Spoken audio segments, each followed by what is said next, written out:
오늘 하나님 말씀은 사무엘상 17장 17절에서 27절까지 말씀입니다. 구약 성경 사무엘상 17장 17절에서 27절까지 말씀 우리 한 절씩 교독하여 읽도록 하겠습니다. 이새가 그의 아들 다윗에게 이르되 지금 내 형들을 위하여 이 볶은 곡식 한 에바와 이 떡 10덩이를 가지고 진영으로 속히 가서 내 형들에게 주고 이 치즈 10덩이를 가져다가 그들의 천부장에게 주고 내 형들의 안부를 살피고 증표를 가져오라. 그때 사울과 그들과 이스라엘 모든 사람들은 엘라 골짜기에서 블레셋 사람들과 싸우는 중이더라. 다윗이 아침에 일찍이 일어나서 양을 양지키는 자에게 맡기고 이새가 명령한 대로 가지고 가서 진영에 이른즉 마침 군대가 전장에 나와서 싸우려고 고함치며 이스라엘과 블레셋 사람들이 전열을 벌이고 양군이 서로 대치하였더라. 다윗이 자기의 짐을 짐지키는 자의 손에 맡기고 군대로 달려가서 형들에게 문안하고 그들과 함께 말할 때에 마침 블레셋 사람의 싸움 도두는 가드 사람 골리앗이라 하는 자가 그 전열에서 나와서 전과 같은 말을 하며 다윗이 들으니라. 이스라엘 모든 사람이 그 사람을 보고 심히 두려워하여 그 앞에서 도망하며 이스라엘 사람들이 이르되 너희가 이 올라온 사람을 보았느냐? 참으로 이스라엘을 모욕하러 왔도다. 그를 죽이는 사람은 왕이 많은 재물로 보하게 하고 그의 딸을 그에게 주고 그 아버지의 집을 이스라엘 중에서 세금을 면제하게 하시리라. 다윗이 곁에 서 있는 사람들에게 말하여 이르되 이 블레셋 사람을 죽여 이스라엘의 치욕을 제거하는 사람에게는 어떠한 대우를 하겠느냐? 이 할례 받지 않은 블레셋 사람이 누구이기에 살아계시는 하나님의 군대를 모욕하겠느냐? 함께 읽겠습니다. 백성이 전과 같이 말하여 이르되 그를 죽이는 사람에게는 이러이러하게 하시리라 하니라. 아멘. 오늘도 하나님을 예배하기 위해 이 자리에 모인 우리 형제 자매들 지체들을 환영하며 축복합니다. 우리 옆 사람 한번 인사합시다. 하나님과 동행합시다. 하나님과 동행합시다. 좀 더 크게 인사합시다. 하나님과 동행합시다. 하나님과 동행합시다. 우리는 코로나 팬데믹의 한복판에 서 있습니다. 여름이 조금 조용하게 지나가는가 했더니 어떻습니까? 가을이 지나고 겨울이 시작되니까 여기저기서 확진자들이 속출하고 있죠. 물론 전문가들이 이야기해 주었습니다. 가을과 겨울에 제3차 대유행이 있을 것이라고 대비하라고 이야기해 주었지만 실제로 당하는 우리들에게는 데미지가 굉장히 크죠. 알고 있었고 올 것도 예비하고 있었고 또 어느 정도 우리가 대비도 하고 있었지만 실제로 막 이렇게 퍼져나가고 우리의 삶이 제한되기 시작하니까 굉장히 힘든 상황을 겪고 있습니다. 수도권에서 빠르게 확산되던 이 코로나가 지금 어디까지 내려왔냐면 부산까지 내려왔습니다. 이제 우리 주변 사람들이 확진자가 되고 또 자가격리하는 사람들이 많아졌습니다. 실제로 우리 교회 성도들 중에 한 분이 또 자가격리 중이기도 하고 음성 판정을 받았지만 자가격리 중이기도 하고 또 학교나 또 유치원이나 뭐 어린이집이나 이런 곳에 자꾸 이 아이들이나 학생들이 확진에 걸려서 여러 가지 어려운 상황 중에 있습니다. 이에 부산시가 사회적 거리두기 2단계를 발표하게 되고 교회의 예배 인원수를 20%로 줄여라라는 그러한 요청을 하게 되죠. 그 소식을 제가 목요일에 들었습니다. 그리고 금요일 새벽에 기도했습니다. 하나님 어떻게 하면 좋겠습니까? 하나님 어떻게 하면 좋겠습니까? 하나님께서 3부로 나눠서 예배 드리라는 감동을 주시더라고요. 그래서 오늘부터 우리가 9시 반 예배를 시작했고 9시 반, 11시 그리고 이렇게 1시 3부에 거쳐서 우리가 예배를 드리고 있습니다. 금요일 날 빠르게 장로님과 함께 의논하고 또 우리 교육자들 1시간 동안 회의하면서 3부 예배를 결정하고 이렇게 진행하고 있습니다. 여러분 우리 교회를 위해서 늘 기도해 주시고 특별히 우리 교회가 하나님을 예배하고 또 하나님의 일들을 행하는 일에 물러서지 않도록 함께 믿음으로 승리하는 자들 다 되시기를 주님의 이름으로 축복합니다. 우리는 겨울을 이제 지나게 되는데 이번 겨울이 유독 추울 것 같습니다. 춥다는 것은 단순히 온도가 낮아서 춥다라기보다는 이 코로나가 장기화되다 보면 경제적인 상황도 힘들게 되고 우리의 일상생활 하는 것이 다 차질이 생기고 또 제한이 되기 때문에 더 추운 겨울이 올 것이다라는 거죠. 우리가 기다려왔던 2021년 또 여러 가지 사역들을 또 다시 한번 재고해 봐야 하는 그러한 시점입니다. 그렇다면 여러분, 우리는 이러한 위기의 순간, 코로나 팬데믹이라고 불리는 이 상황 속에서 어떻게 신앙생활을 해야 할까요? 우리가 우리의 믿음을 지키고 정말 하나님 앞에 올바로 서는 그 믿음의 태도와 자세는 무엇이겠습니까? 많은 사람들이 코로나가 확산되고 다시 한번 이 대유행이 시작되자 많이 움츠려드는 것 같습니다. 교회마다 앞으로 예배를 어떻게 드릴까, 또 사역들을 어떻게 할까 고민이 깊어졌습니다. 실제로 교회 나와서 예배를 드리는 성도들의 숫자가 줄어들고 있습니다. 우리 교회는 크게 영향을 받지는 않았지만 그래도 많은 교회들이 이 성도들이 예배를 드리지 않고 또 사역들이 멈추어 있는 것을 경험하게 되죠. 오늘 우리 교회도 2021년 사역을 준비하는 리더 부장 모임으로 모이려고 계획을 하고 있습니다. 우리가 이 상황이 너무 안 좋아지다 보니까 이 어떤 계획을 세워야 할지, 그리고 앞으로 어떻게 그 사역들을 진행해 나가야 할지 정말 힘든 상황이죠. 그러나 우리가 믿고 신뢰하는 바는 무엇이냐? 하나님 여전히 살아계시고 또 하나님께서 우리의 역사를 주관하고 계시고 특별히 우리 교회를 붙드시고 우리 성도들의 삶, 여러분의 삶을 붙들고 계신 줄 믿으시기를 바랍니다. 이러한 시대에 우리에게 더욱 요구되는 신앙생활의 자세가 뭐냐, 태도가 뭐냐, 바로 하나님과 동행하는 것이죠. 우리 한번 따라해 봅시다. 하나님과 동행합시다. 하나님과 동행합시다.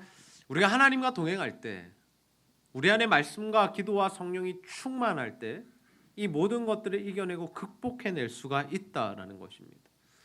여러분, 하나님과 동행하는 삶을 살아가고 계십니까? 여러분, 하나님과 동행하는 삶을 살아가고 계세요? 무엇이 우리가 하나님과 동행하는 삶을 사는 것일까요? 좀 막연하죠. 그래서 우리가 성경을 보면서 하나님과 동행했던 사람들의 삶이 어떠한가를 보면 이것이 하나님과 동행하는 삶이구나라는 것을 명확하고 분명하게 깨달을 수 있습니다.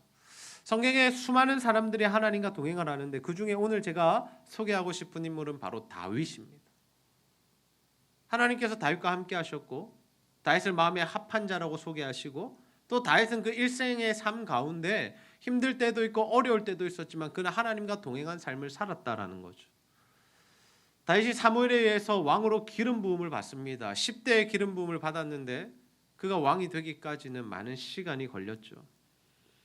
그러나 그가 기름 부음을 받고 바로 왕이 된 것은 아니지만 하나님과 동행하는 삶이 시작이 되었습니다. 그럼에도 불구하고 그는 이세의 막내 아들로서 어떤 삶을 삽니까? 양을 치는 삶을 계속해서 살았습니다. 그리고 형들이 전쟁하러 나갔을 때에 그 형들에게 음식을 배달하는 그러한 역할도 감당했다라는 거죠. 막내 아들로서. 근데 그가 형들을 보러 전쟁터에 나갔는데 어떤 일이 있었냐? 골리앗이라는 블레셋의 장수가 이스라엘 백성들을 모욕하고 조롱하는 모습을 보고 그 소리를 듣게 됩니다. 여러분, 골리앗 참 유명하죠. 엄청난 거구였습니다. 그리고 이 군사적인 힘이 얼마나 강했는지 그와 아무도 싸우고 싶어 하지 않았다는 거죠. 블레셋 사람이 골리앗이 막 나와서 싸움을 돋구면서 사람들을 막 조롱하고 덤빌 수 있으면 덤벼봐라 라고 이야기하는데 이스라엘 백성들 그 군사들 중에 한 사람도 골리앗을 상대하여 싸울 사람이 나타나지 않았다라는 거죠. 다들 두려워하고 한 걸음 두 걸음 뒤로 막 이렇게 발을 빼고 주춤거리고 그런 상황 속에 있었다라는 거죠. 그런데 골리앗을 본 다윗, 이 10대 청소년이 어떤 이야기를 합니까? 우리 사무엘상 17장 26절 말씀 한번 읽어봅시다. 시작. 다윗이 곁에 서 있는 사람들에게 말하여 이르되 이 블레셋 사람을 죽여 이스라엘의 치욕을 제거하는 사람에게는 어떠한 대우를 하겠느냐? 이 할례 받지 않은 블레셋 사람이 누구이기에 살아계시는 하나님의 군대를 모욕하겠느냐? 아멘. 그럼 지금 다윗이 무슨 이야기를 하고 있습니까? 이 할례 받지 않은 블레셋 사람이 누구에게 살아계시는 하나님의 군대를 모욕하느냐? 다윗이 지금 누구와 싸우려고 합니까? 골리앗과 싸우려고 합니다. 이스라엘의 건장한 군사들이 아무도 나서지 못하고 두려워하며 벌벌 떨고 있는 그때에 다윗이 나서서 내가 싸우겠다, 내가 저 사람 죽여버리겠다라고 이야기하고 있다라는 거죠. 근데 그런 이야기를 할 수 있었던 이유가 했었던 이유가 뭐냐면 다윗은 솔로몬이 하나님의 이름을 모욕하는 것을 참지 못했기 때문이다라는 거죠. 자신이 믿는 하나님, 자신의 주인 되시는 그 하나님을 조롱하고 모욕하는 그 블레셋 사람 골리앗에 대하여 그가 참을 수가 없었다라는 겁니다. 다윗은 골리앗을 두려워하지 않습니다. 그러나 하나님과 동행했기 때문에 사람이 두렵지 않았던 겁니다. 그리고 실제로 그는 나가서 골리앗과 1대1로 싸우게 되죠. 여러분, 우리 삶에도 골리앗처럼 우리를 두렵게 만드는 존재들이 있습니다. 우리는 하나님 나라의 백성이죠. 아멘입니까? 네. 하나님 나라의 백성은 무엇을 기준으로 살아야 합니까? 무엇이 기준입니까? 우리 삶의 기준은 하나님의 말씀이죠. 다 압니다. 그런데 우리가 하나님의 말씀대로 이 세상에서 살아가는 것을 막아서는 존재들이 있다라는 거죠. 두려워하게 만들고 주저하게 만드는 것들이. 우리가 하나님의 말씀대로 살면 세상 사람들이 좋아하지 않죠. 조롱하죠, 핍박하죠, 박해하죠, 불편해하죠. 우리가 그런 것들을 느끼기 때문에 점점 주저하게 된다라는 거죠. 하나님 말씀대로 사는 일을. 여러분에게는 어떤 골리앗이 있으십니까? 여러분 무엇이 두려우세요? 여러분 왜 하나님 말씀대로 살지 못하고 왜 세상 속에서 내가 하나님 믿는 사람이라고 드러내지 못하십니까? 더 분명하게는 여러분 누구 눈치 보고 살아가고 계십니까? 친구들 눈치 봅니까? 직장 사람들 눈치 봅니까? 이 나라 정부 눈치 보고 있습니까? 코로나도 마찬가지죠. 코로나도 수많은 골리앗 중에 하나일 뿐입니다. 코로나에 걸리면 아프다 그러고 죽는다 그러고 그리고 불편해지니까 우리가 믿음 생활하는 것도 점점 주저하게 되죠. 예배 드리는 거 피하게 됩니다. 대기업이나 공기업에서 또는 일부 단체에서 교회 나가지 말라라고 합니다. 어린이집 교사들 주일에 어디 다녀왔는지 다 물어보고 교회 갔다 왔다면 싫어한다라는 거죠.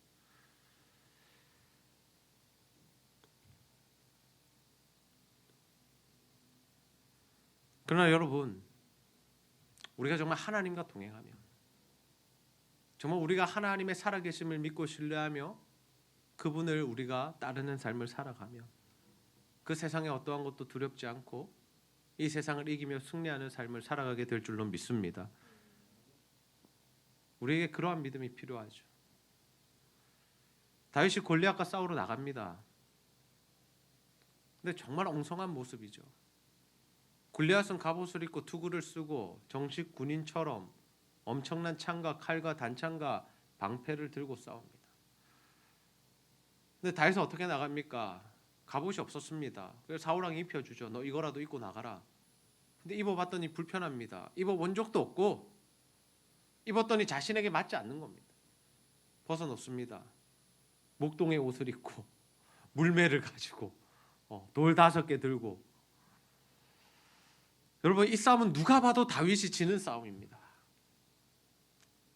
부끄러움을 당할 만한 일입니다. 이스라엘 백성들 중에요, 다윗이 이긴다고 생각한 사람 한 명도 없을걸요. 여러분 하시면 안 됩니다만은 저도 해본 적은 없지만 스포츠 토토라는 게 있습니다. 뭡니까? 스포츠 경기 있을 때 누가 이길 건지 누가 골 넣을 건지 모르겠으면 자세히는 그거 해가지고 돈 걸면 맞추면 더 많이 받고 틀리면 그냥 그 돈 잃고. 그때 이스라엘 백성들에게 스포츠 토토 하라 그랬다면 아무도 다윗에게 걸지 않았을 겁니다. 누가 봐도 골리앗이 이기는 싸움이죠. 골리앗도 그렇게 생각했습니다. 저 조그만 청소년이 하나 나오는데 갑옷도 입지 않고 얼굴은 붉고 곱상하게 생겨가지고 물매 하나 들고 나오니까 내가 너 죽여버리겠다 그렇게 협박하죠. 그러나 다윗은 그 앞에서 당당합니다. 주눅들지 않습니다. 그리고 골리앗을 향하여 이렇게 이야기하죠. 우리 사무엘상 17장 45절 한번 읽어봅시다. 시작.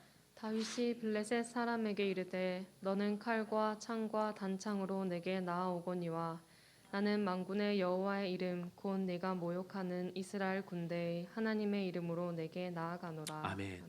여러분 다윗의 고백을 보세요. 다윗이 뭐라고 합니까? 다윗이 뭐라고 합니까? 너는 칼과 창과 단창으로 나오지만 너는 무력으로 나오고 네 힘으로 나오고 군사력으로 나오고 너를 의지하고 나오지만 나는 누구의 이름으로 나간다라고 합니까? 나는 만군의 여호와의 이름으로 나가노라. 나는 하나님의 힘으로 싸우겠다. 나는 비록 연약하지만 나는 군사훈련도 받은 적도 없고 칼도 없고 창도 없고 방패도 없고 갑옷도 없지만 나는 내가 믿는 하나님의 이름으로 지금 너에게 나왔다라고 이야기해요.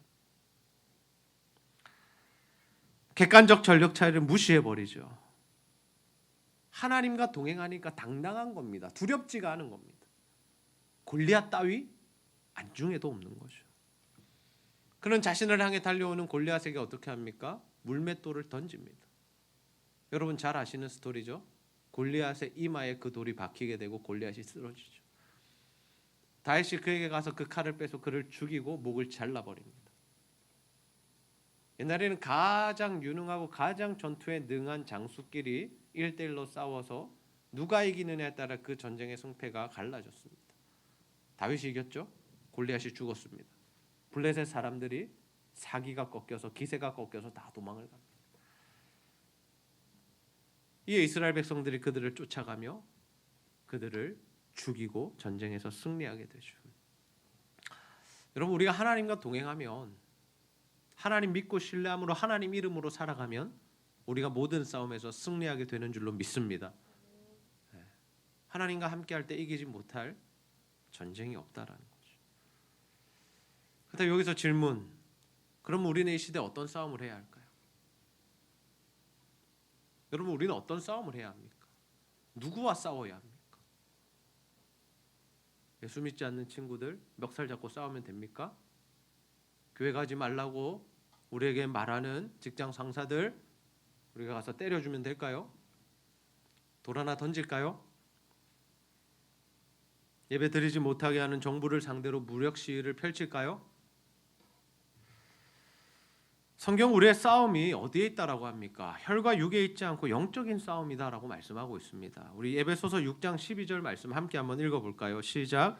우리의 씨름은 혈과 육을 상대하는 것이 아니요 통치자들과 권세들과 이 어둠의 세상 주관자들과 하늘에 있는 악의 영들을 상대함이라. 아멘. 여러분 우리의 싸움이 어떤 싸움이라는 겁니까? 혈과 육의 싸움, 눈에 보이는 사람과 사람과의 싸움이 아니다라는 거죠. 그들을 조종하는 악한 세력들, 권세자들이 있다라는 겁니다. 우리는 영적인 눈을 뜨고 그들을 바라보아야 합니다. 우리가 그냥 사람만 바라보면 우리는 혈과 육의 싸움을 할 수밖에 없다라는 거죠. 그러나 그 악하게 하는 사람 뒤편에 있는 악한 영들을 바라볼 때 우리가 진짜 영적인 전투를 할 수 있다라는 겁니다. 여러분 왜 세상 사람들은 교회 다니는 사람 싫어하고 비난하고 특별히 코로나 시대가 오자 노골적으로 교회를 핍박하고 박해합니까? 그냥 이때까지 쌓여왔던 그 감정들을 이제 막 풀어놓는 걸까요? 아니다라는 거죠. 악한 영들이 그들의 마음을 사로잡아서 자꾸만 교회를 욕하게 만들고 비난하게 만들고 싫어하게 만들고 교회 가는 사람들에 대하여 죄책감을 느끼게 만들고 이제는 복음 전에서 전도하지 못하도록 계속해서 악한 영들이 지금 막아서고 있다라는 거죠. 단순히 교회 한번 나오느냐 못 나오느냐의 문제가 아니라 모든 이런 사회 전반적인 사람들의 생각 속에 이 악한 영들이 장난을 치고 있다라는 거죠. 여러분 우리가 이러한 싸움 중에 있는데 우리가 그 악한 영들과의 영적인 싸움에서 승리하는 방법이 무엇이냐라는 거죠. 우리가 하나님과 동행하고 하나님이 우리 안에 계시고 정말 우리가 말씀과 기도로 성령으로 충만할 때에만 이 싸움에서 이기게 되는 줄 믿으시기를 바랍니다. 여러분 우리 안에 늘 벌어지는 싸움이 무엇입니까? 영적인 싸움입니다. 우리 안에 두 가지 소욕이 있습니다. 첫 번째 성령의 소욕이죠. 두 번째 육신의 소욕. 이 소욕은 뭐냐면 강력한 욕망과 강력한 욕구를 의미하는데요. 성령의 소욕은 어떤 소욕일까요? 우리 안에 성령님 계시기 때문에 하나님 말씀대로 살아가고자 하는, 주의 뜻을 이루고자 하는, 하나님 기쁘시게 하고자 하는 그 일들을 행하도록 만드는 욕구가 있다라는 거죠. 교회 가고 싶고, 기도하고 싶고, 사랑하고 싶고, 복음 전하고 싶고, 어떻게든 주의 말씀대로 살고 싶어 하는 그 소욕이 우리 안에 있습니다. 예수를 믿는 사람이라면 그 소욕은 모두가 있습니다. 근데 이 소욕과 더불어 우리 안에 동일하게 여전히 함께 존재하는 소욕이 있는데 그게 뭐냐? 우리가 이미 구원받았음에도 불구하고 육신의 소욕, 죄의 종욕, 다시금 죄로 돌아가려는, 죄인의 본성으로 돌아가려는, 하나님을 기쁘시게 하지 않으려는, 내 마음대로 살고 싶어하는, 세상과 동조하고 싶어하는 이 정욕이 우리 안에 있다라는 거죠. 우리 날마다 싸우게 됩니다. 날마다.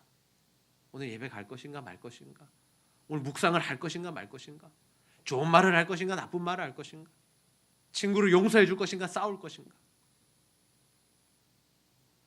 예배 시간에 집중해서 드릴 것인가 졸면서 잘 것인가, 날마다 이 싸움이 있다. 마귀는, 사탄은, 악한 영들은 우리가 하나님의 뜻을 따르지 못하도록 지속적으로 유혹하고 협박하고 막아섭니다. 이게 그들이 하는 일입니다. 그들이. 그러나 여러분, 우리는 성령으로 충만하여서 이 모든 공격과 유혹과 대적을 파하고 하나님의 말씀을 이루는 삶을 살아가야 할 줄로 믿습니다. 하나님 그러한 자들에게 은혜를 베풀어 주시겠다라고 약속하셨다라. 사도 바울이 성령의 소욕과 육신의 소욕 우리가 동일하게 가지고 있지만 성령의 소욕으로 살아갈 것을 우리에게 권면했다라는 거죠. 여러분, 코로나가 심각해지자 특별히 우리 주일학교 또 대학 청년부 가운데 지체들이 예수 믿지 않는 가정에서 교회 나오는 것이 참 힘들어졌습니다. 왜요? 부모님들이 보내주지 않기 때문이죠. 교회 보내길 꺼려합니다. 물론 자녀를 사랑하는 마음은 이해합니다. 그러나 워낙 매스컴에서 교회를 호도하고 코로나의 온상인 것처럼 말하기 때문에 이 세상 사람들의 사상이나 가치관 가운데 코로나 교회 가면 안 돼, 교회 가면 코로나 걸려, 이런 거짓 뉴스들이 그들의 마음을 사로잡아 버렸다는 거죠. 그러나 여러분, 우리는 넋놓고 있어서는 안 됩니다. 코로나 끝나면 다시 오겠지, 언젠가는 풀리겠지. 아니죠. 우리는 그 영혼을 위해서 기도해야 합니다. 하나님 그 영혼 가운데 믿음을 주시고 그들이 하나님을 예배하는 일을 선택하게 해달라고 우리가 기도해야 하죠. 더 나아가서 우리가 기도할 제목은 무엇이냐? 그 가정이 예수 믿고 그 가족 전체가 주님 앞에 나와 예배하도록 하나님 역사옵소서.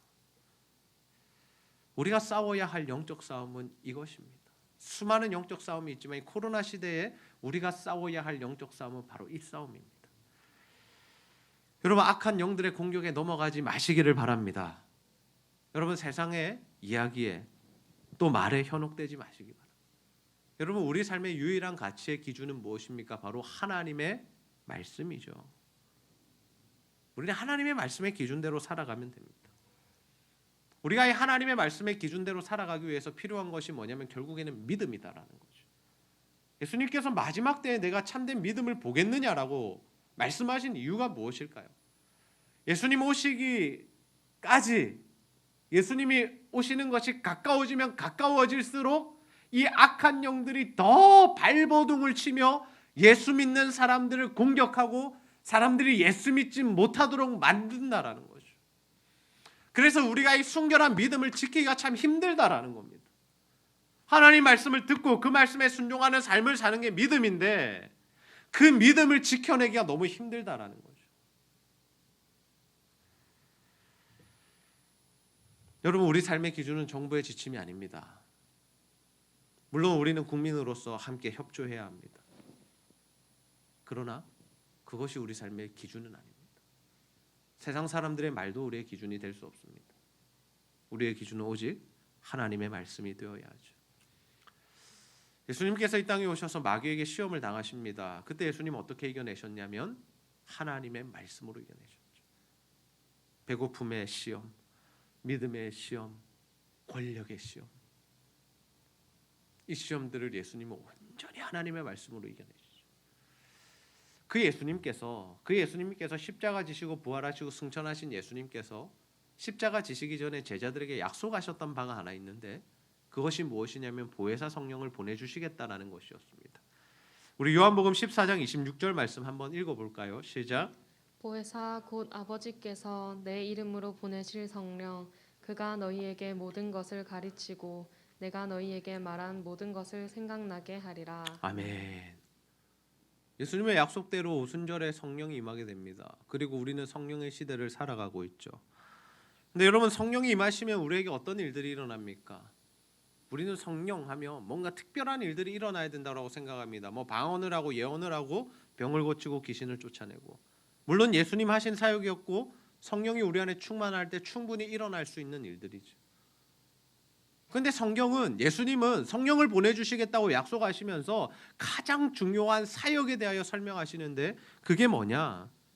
내 이름으로 보내실 성령, 그가 너희에게 모든 것을 가르치고 그리고 내가 너희에게 말한 모든 것을 생각나게 하리라.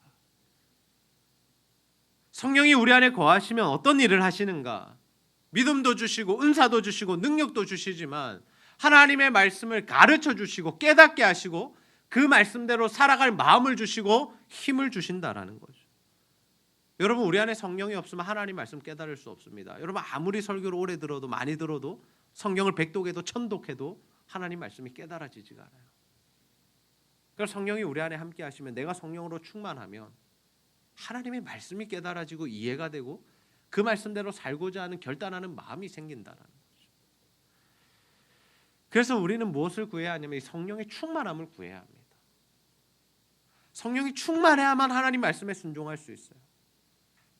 내 의지로 내 힘으로 순종하는 것이 아닙니다. 성령으로 충만할 때에만 하나님의 말씀에 순종할 수가 있다라는 거죠. 여러분, 사람마다 코로나를 통하여 얻는 아픔이 있고 또 유익이 있고 사람마다 다르겠지만 두 가지 면이 다 있는 것 같아요. 장점과 단점. 저에게 코로나는 엄청난 유익을 가져다 주었습니다. 2월 달에 코로나가 오고 그때 제가 했던 일이 뭐냐면 하나님 앞에 서는 시간들을 더 많이 가졌던 것 같아요. 기도하는 시간, 묵묵히 묵상하는 시간, 말씀 보는 시간. 그 시간을 통해서 저의 믿음이 더 굳건해지는 것을 느꼈습니다. 그리고 내가 살면서 붙들어야 할 본질이 무엇인가가 분명해지더라고요. 교회를 목회하며 목양하는 가운데 무엇을 붙들어야 할까? 어디에 집중해야 할까가 분명해졌습니다. 저는 코로나가 두렵지 않습니다. 제 건강이나 생명 하나님께 다 맡겼습니다. 그렇다고 제가 함부로 살지는 않습니다. 왜냐하면 제가 염려하는 바가 하나 있는데, 제가 코로나 걸리면 우리 성도들이 고생을 해야 되기 때문에, 제가 확진자면 여러분들도 다 검사를 받아야 하고 불편한 일들이 발생하기 때문에 제가 조심하는 삶을 살아가고 있습니다.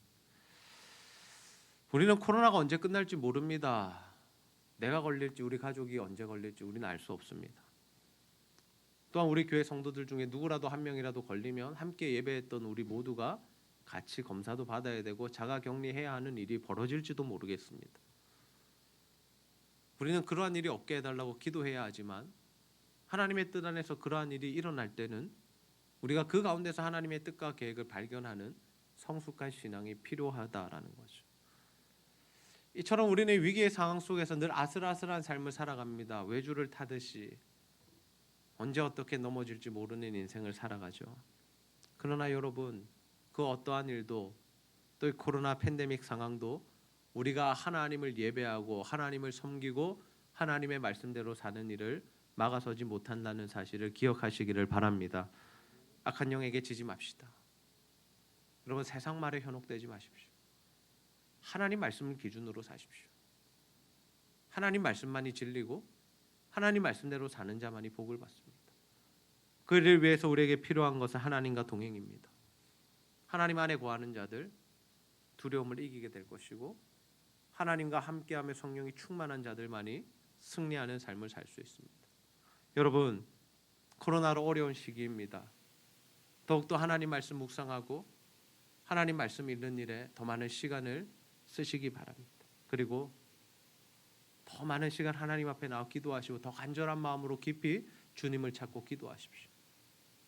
그래서 하나님과 동행했던 다윗이 모든 이스라엘 백성들이 두려워하는 가운데 자신은 두려움 없이 나가서 골리앗과 싸워 이겼던 것처럼 우리 제자들교회 형제 자매들의 삶이 코로나로 인하여 모든 사람들이 두려워하는 이때에, 벌벌 떠는 이때에 정말 하나님 말씀을 기준으로 사셔서 승리하고 또 하나님 주시는 복과 은혜를 누리게 되시기를 주님의 이름으로 축복합니다. 우리 시간 주께 가오니 함께 찬양 부르고 말씀 붙들고 기도하는 시간 같습니다.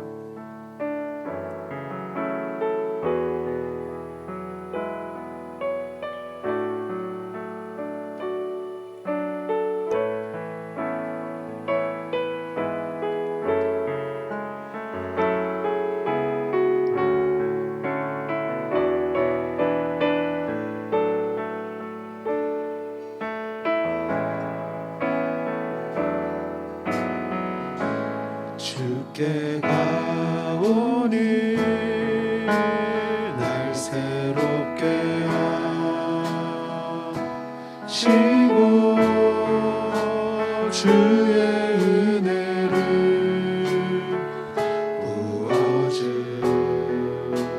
부어주소서.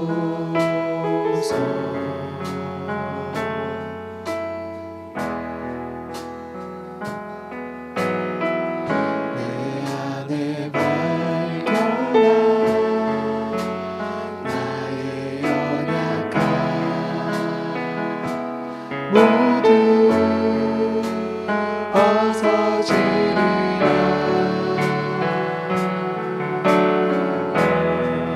주의 사랑으로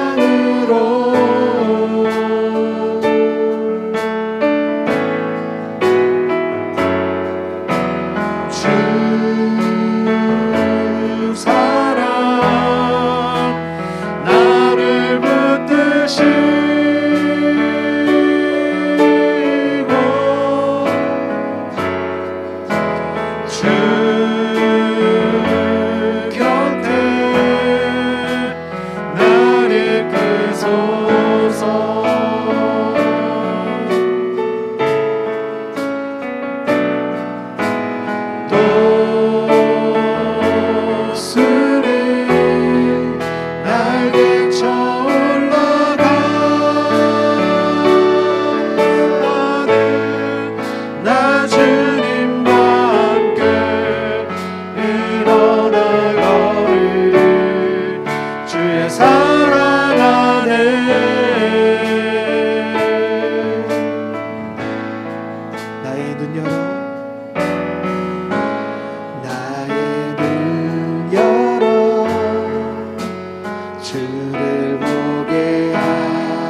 주의 사랑을 알게 하소서.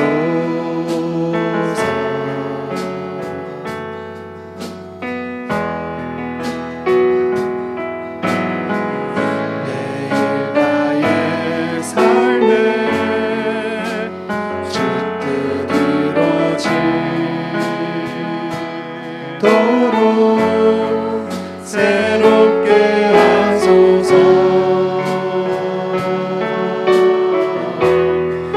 주의 사랑으로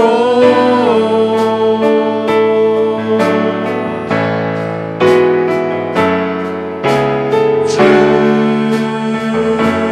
사랑 나를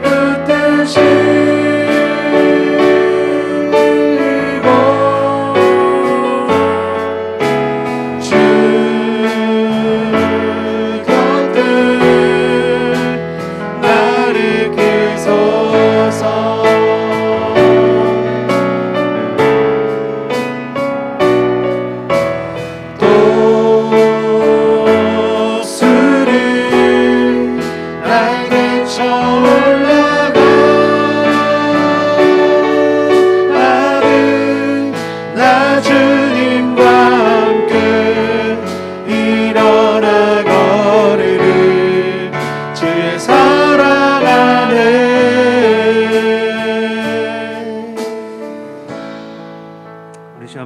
들고 기도합시다. 하나님, 우리가 코로나 팬데믹 가운데 있지만 우리가 악한 영들에게 지거나 세상을 따라가지 아니하고 주눅들지 않고 두려워하지 않고 오직 믿음으로 하나님을 신뢰하는 삶을 살아가게 하여 주옵소서.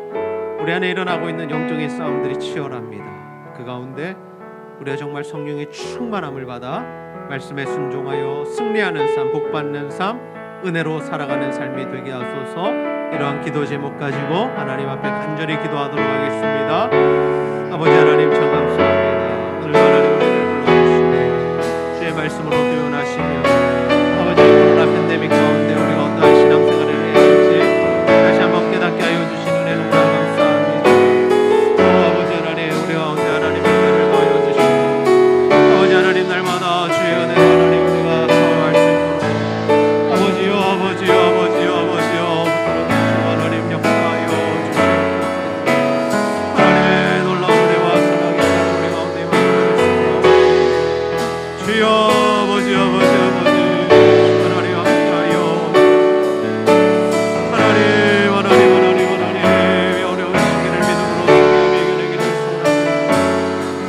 아버지 우리 가운데 하나님 믿음을 더하여 주시고 아버지 하나님이 상황과 경계를 이겨내며 승리하며 극복해 나갈 수 있도록 도와주시고 주여 우리에게 성령의 충만함을 더하여 주시기 원합니다. 하나님과 동행함으로 아버지 아버지 하나님 말씀에 순종하여 만난 인생 되기를 소원합니다. 아버지요 아버지요 하나님 추운 겨울이 다가오고 있습니다. 아버지 하나님 꼭 주의 은혜로 살아가는 데